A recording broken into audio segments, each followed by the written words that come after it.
Hello mga kasari, eto na nga pala yung part 2 ng ating video nga kahapon. Bumili na nga din pala kami dito ng trash can na maliit lang dahil ito nga yung gusto niya. After nga namin bumili nga dito mga kasari, ay pumunta na nga agad ako dito sa may grocery. Yes po, opo, konti lang naman ang bibilhin ko dahil nga ay pandagdag nga lang ito sa aking tindahan. Aba, susulitin ko talaga tong araw na ito dahil nga day off ni partner at syempre may katuwa nga tayo sa buhay ngayong araw. Charis!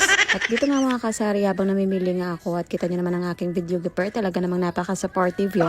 Eto talaga yung nakakatawa kapag namimili nga tayo mga tendera, kahit nga wala sa listahan talaga namang binibili. Lista ko nga kung anong dapat bilhin lang sa grocery, pero pagdating naman dito ay talagang wala na. Hindi rin naman nasusunod. Ganyan. Alam nyo ba mga kasari, ito ikukwento ko nga sa inyo. Tuwing umaalis nga ako ng bahay, lagi ko sinasabi kay partner, nabibili lang ako ng mantika or di kaya itlog. Pero natatawa na lang din siya mga kasari dahil pagdating ko nga sa bahay, marami na nga akong bitbit or marami na akong dala mga plastic. Dahil syempre namili na nga din pala ako. Tapos sasabihin niyan sa akin, akala ko ba bibilin mo lang ay itlog? Syempre diskarte natin yun. Charis! Ewan ko ba mga kasari, simula lang naman nung nagtindahan nga ko, talagang kating-kati yung kamay ko mamili nga ng mga paninda. Ewan ko kung ako lang ba, yung tipong uuwi ka na lang talagang pamasahe na lang yung natira.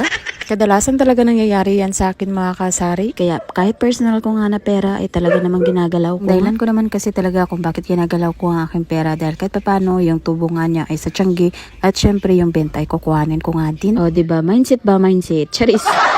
So anyway mga kasari, balik nga tayo dito, 'di ba? Sabi ko sa inyo, konti lang yung bibilin ko, pero yun nga, hindi ko namamalayan, nakakaisang cart na pala tayo. At kita nyo naman dyan na talaga namang dami pang pahabol. Kung marami lang sana talaga tayong pera, di sana ubos na tong grocery na ito. Charis!